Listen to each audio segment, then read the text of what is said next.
bisnisnya jadi berbeda. Misalnya, perbedaannya nggak harus negatif, bisa jadi juga naik. Tapi kan tergantung semuanya. Nah, lalu orang bilang, ya udah, saya pakai bisnis pilihan banyak orang aja. Ada bisnis yang lebih gampang, yaitu apa? Franchise. Kita belum pernah ketemu kan sebelumnya.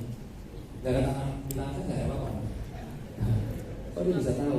Gitu ya. Bisnis franchise. Tapi saya kasih gambarnya franchise yang seperti ini. Franchise yang udah pasti sistemnya jalan dan udah pasti teruji puluhan tahun. Oke? Karena sukses itu katanya sistem adalah save yourself time, energy and money. Konon katanya singkatan dari sistem itu adalah save yourself time, energy and money. Saya pernah ngambil franchise, ada franchise sesuatu lah, apa boba mungkin, bikin martabak mungkin, gitu ada. Oke, ada yang ngaku ya. Oke, saya sendiri mengalami ya, karena apa yang saya lakukan adalah saya bangun restoran itu tujuannya adalah nanti di franchise-kan, supaya orang lain memberi license-nya ke saya dan dia menggunakan sistem yang saya lakukan untuk di-copy ke restoran dia. Nah, waktu saya merintis sebuah sistem itu trial and error, benar-benar energi dan money itu benar-benar terkuras banget. That's why kenapa kalau sebuah franchise itu harus bayar franchise fee, gitu kan? Ya yang dibayar adalah itu energi and money waktu dia jalani trial and error. Oke, nah kira-kira kendala dari bisnis ini apa? Coba nih kita kan belum tahu juga nih, ya. Kendalanya apa kira-kira? Kendala dari bisnis franchise apa? Modalnya gede. Belum pernah ketemu loh Pak.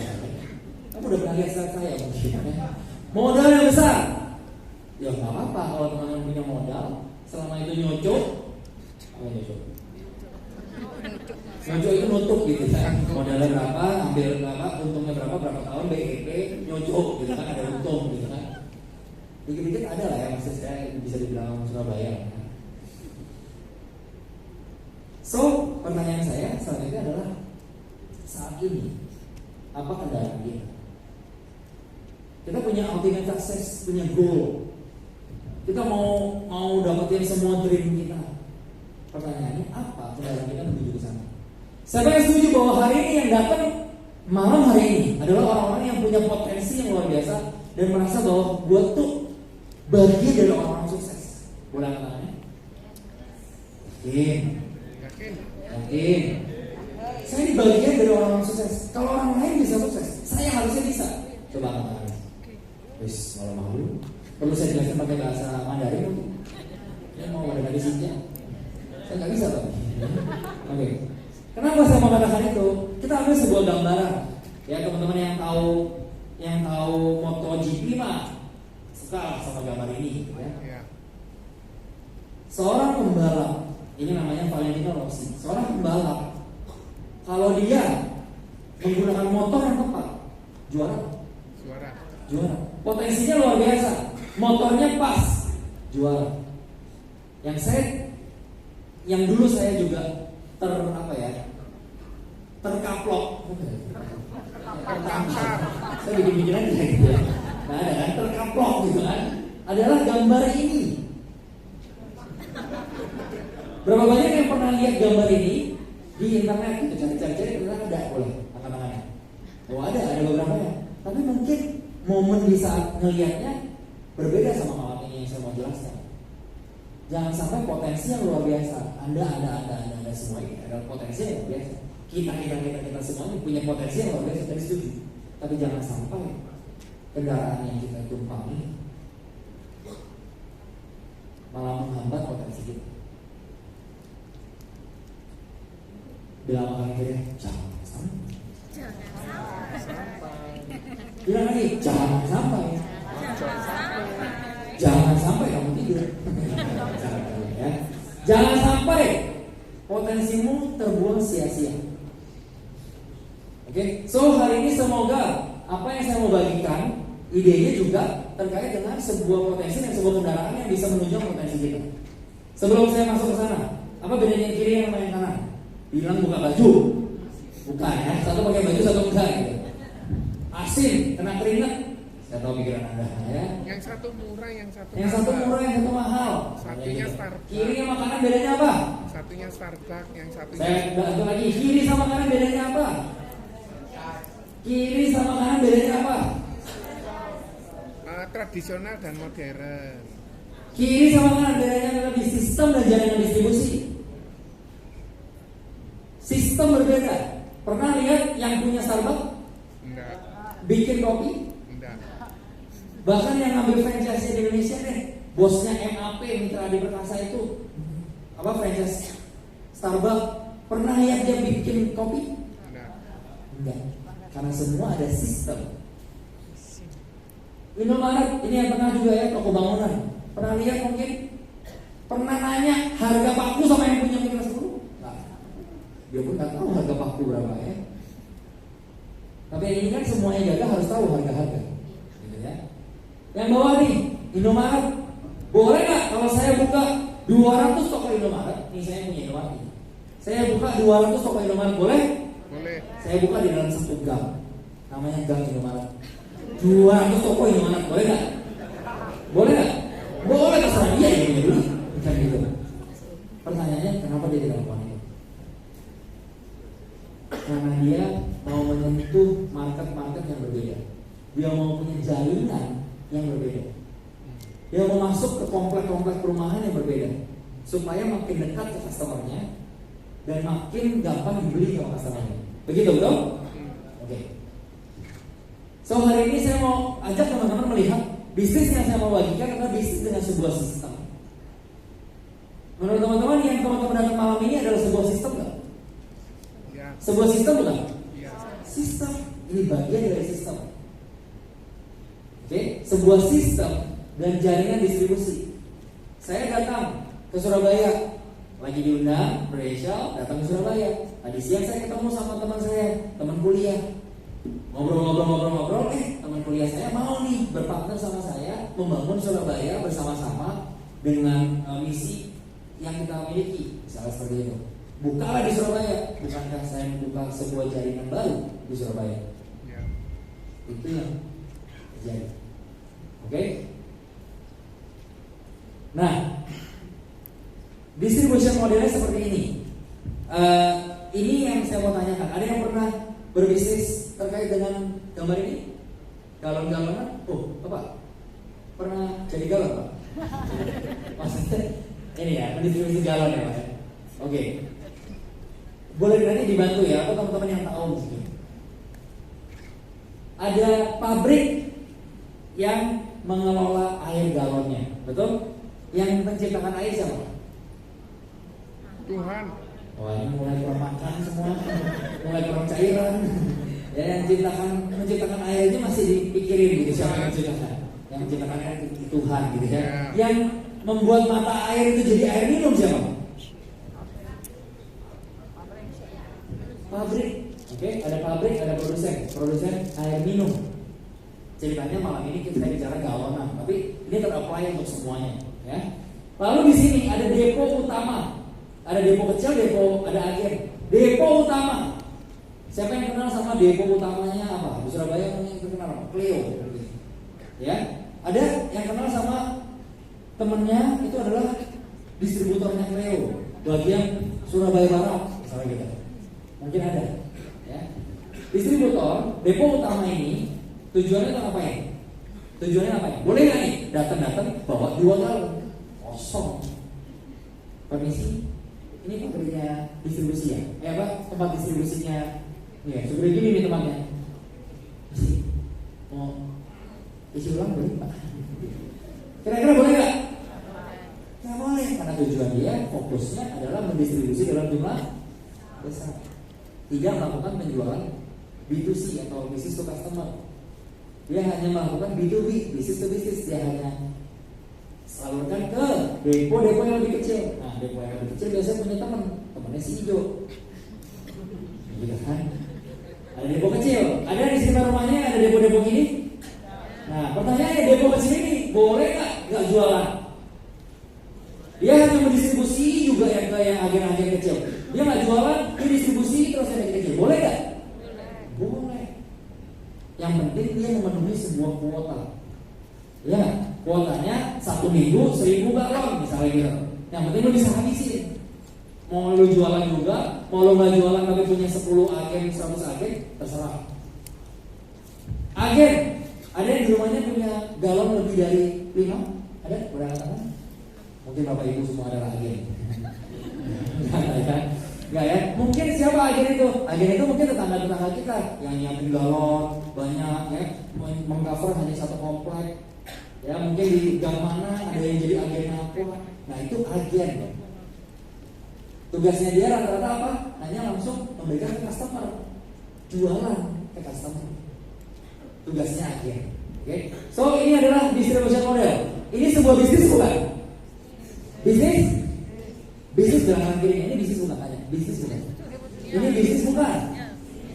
Bisnis. Nah, sekarang saya mau ajak teman-teman melihat gambaran apa yang malam ini kita mau bedah.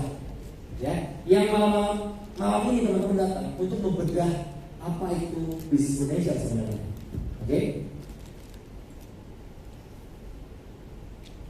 Ini ada namanya Blue Force di handphone teman-teman. Ya, di handphone teman-teman yang undang pasti ada. Dan pasti aplikasi yang paling sering dibuka ini, ya. Apalagi di akhir tahun, ya. Oke. Ini Prudential, oke? Prudential itu menciptakan akhirnya ada manfaat asuransi polis, gitu ya. Pertanyaannya, yang bikin produk itu siapa? Tunggu, saya itu dulu. Ada ini kan kantor saya dan teman-teman, gitu ya. Dulu. Balik. Oke, gambarnya contoh seperti ini. Nah, pertanyaannya, ini nih, yang bikin polis siapa? Tadi yang bikin airnya siapa? Yang urusan menciptakan air itu jadi air minum siapa? Urusannya pabrik, betul? Mau aqua, mau kuliah, mau apa, pokoknya brandnya besar. Terus yang bikin tutupnya siapa? Tutupnya galon. Ya urusan dia, benar nggak? Yang bikin galonnya, yang nyuci, pokoknya yang bikin tisu galonnya, semua urusannya pabrik. Tapi distribusi tinggal terima barang, betul? Ya. Dan mendistribusikan. Oke, pertanyaannya, yang bikin polis ya? Yang bikin produk PPH Plus siapa? Yang bayarin klaim siapa? Yang bayarin komisi? Semua urusan Prudential. Tapi ada bisnis besar juga di tengah itu, yaitu apa? Kantor pemasaran mandiri atau agency. Boleh nggak kita datang ke kantor ini? Coba misalnya salah satu dari sini, misalnya Ciani dari We Agency. Kita datang ke kantor We Agency. Saya mau bikin polis. Polisnya ini agennya adalah We Agency. Bisa nggak? Nggak bisa, karena kerjasamanya sebuah agency itu adalah kerjasama mendistribusi, bukan jual. Sama ya dengan yang tadi ya. Oke, lalu ada AAD atau AD, Associate Agency Director atau Agency Director, atau yang disebut para leader. Pertanyaan saya, leader boleh jualan? Boleh nggak kalau 1 tahun itu leader nggak jualan? Boleh? Sama dong sama bocil tadi. Ya kan? Nggak jualan boleh? Boleh. Yang penting dia bisa memenuhi sebuah angka tertentu. Mau dia jualan, mau dia nggak jualan, yang penting jadi sama. Betul? Oke, so ini AD dan AD. Lalu ada agen-agen. Agen-agen apa? Teman-teman yang mungkin malam ini belum memulai, baru mau tahu malam ini, dan akhirnya memutuskan malam ini juga bilang sama pengundangnya, oke, saya mau lihat lebih jauh dan saya mau coba jalan ini dengan serius.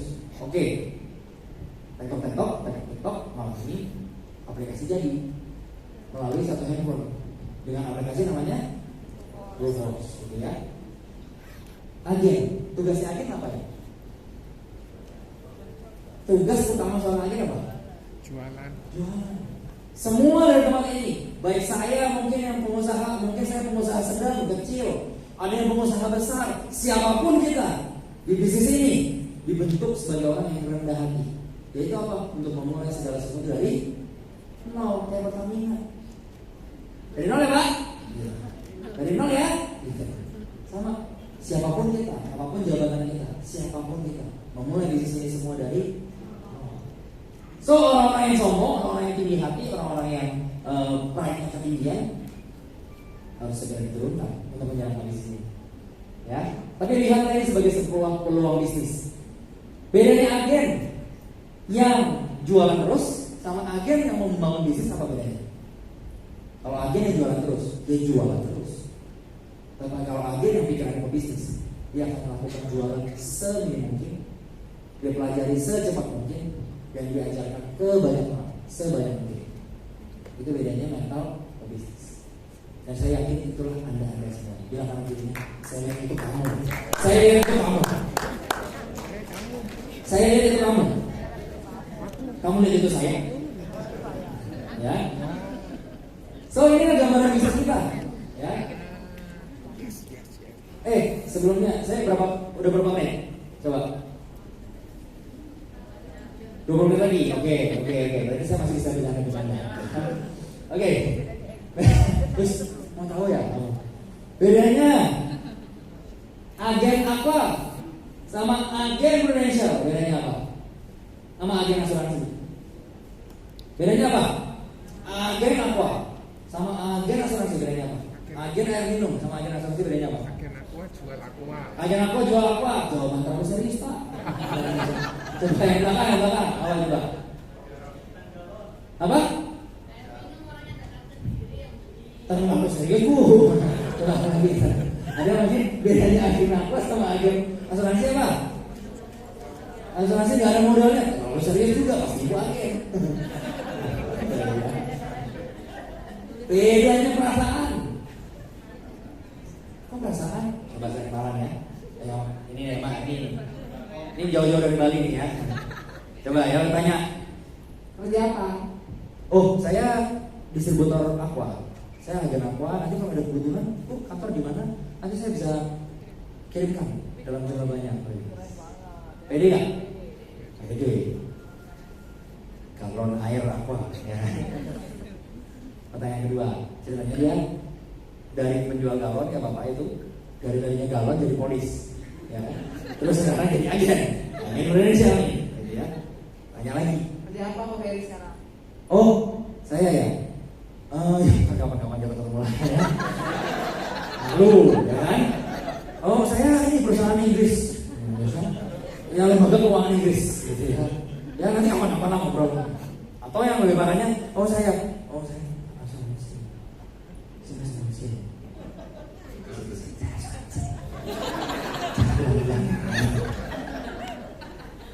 masih begitu nggak? Masih begitu nggak? Enggak lah. Tepuk tangan ya teman-teman. Itu dulu, betul? Itu dulu.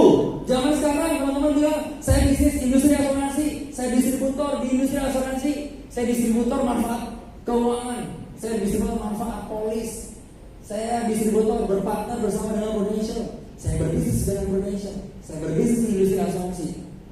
Ada yang berani melecehkan? Berarti orang itu nggak tahu kalau banyak orang sukses di industri ini. Bilang orang kirinya, kamu tahu gak? Kamu tahu gak? Itu kan udah, kita lanjut yang serius lagi. Oke, nah sekarang pertanyaannya tadi kan yang didistribusikan adalah galon air. Ya. Contohnya kan galon air tadi yang didistribusikan. Sekarang pertanyaannya, apa yang didistribusikan di industri ini, terutama di Indonesia? Saya ambil sebuah contoh gambaran produk. Sebenarnya bukan produk sih. Sebenarnya ini adalah sebuah konsep. Ya, tapi biar sama dengan si galon air tadi, saya anggaplah ini sebuah produk yang harus diceritakan. Oke? Contoh, ada yang usia 35 tahun di sini? 28, berapa puluh tahun lalu Pak? Misalnya bro lagi kayak siapa namanya? Bro Fernando. Kemana Alfonso? Ferguso Alfonso. Ya oke. Misalnya Fer, kayak manggil saya sendiri ya. Sini Dok. Nah, ini intermezzonya begini ya. Dok, gue tiba-tiba kepikiran sebuah pemikiran aja gitu ya. Kalau kita punya uang ini, punya income, kita kehilangan 50% atau mungkin 70% dari income kita. Menurut lu mungkin nggak? Misalnya karena apa ya? Ya mungkin kecelakaan atau sakit atau apa, pokoknya sesuatu hal yang tiba-tiba mungkin ya. Tapi gue juga kepikiran, kalau kita menabung setiap bulan, menyisihkan, bukan menabung lah ya, menyisihkan setiap bulan 50-70% dari income kita, mungkin ya? Menurut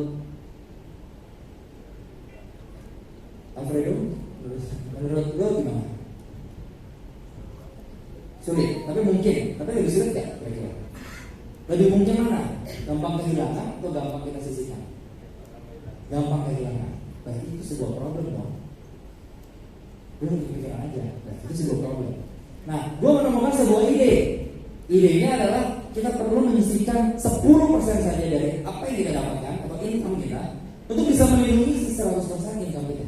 Lu mau dengar nggak? Mau dengar? Oke. Sebuah contoh. Saya buat gambaran contoh. Saya bilang gitu sama si Dodo. Dodo namanya. Ya oke. Tak keluar. Ada sebuah konsep namanya 5P. Program perlindungan pendapatan, penghasilan dan pengganti pensiun. Oke. Ceritanya Alex. Oke, Alex usia 35 tahun. Kenapa saya pakai ceritanya Alex? Kalau ceritanya si Fernando, si Mari-Mari mana? Kalau ceritanya si Fernando, nanti kasihan ya. Jadi saya pakai nama Alex karena hidupnya tragis ini Alex ya. Oke. Program ini bilang menyisihkan 10% dari income per bulan. Income-nya si Alex 20 juta. Income Alex 20 juta. Berarti dia mau menyisihkan berapa? 2 juta. Oke, lalu dia mulailah menyisihkan secara rutin 2 juta per bulan. Oke, nah di bulan keempat ini misalkan aja sesuatu ketidakberuntungan terjadi, ya di bulan keempat dia harus bertemu dengan kondisi sakit serius, kondisi yang membuat dia tidak bisa bekerja lagi dengan normal. Oke, apa sakit-sakit yang lagi tengah sekarang? Jantung, kanker, jantung, stroke, meningitis, virus aneh-aneh. virus Wuhan. Virus apa itu kemarin? Wuhan. Ya itulah pokoknya nama virus sama kayak nama itu badai, ya macam-macam. Oke? Kondisi tidak beruntungan terjadi dan akhirnya di bulan keempat harus mengalami kondisi yang tidak diinginkan. Tetapi program ini mengatakan di bulan keempat jika terjadi hal-hal seperti itu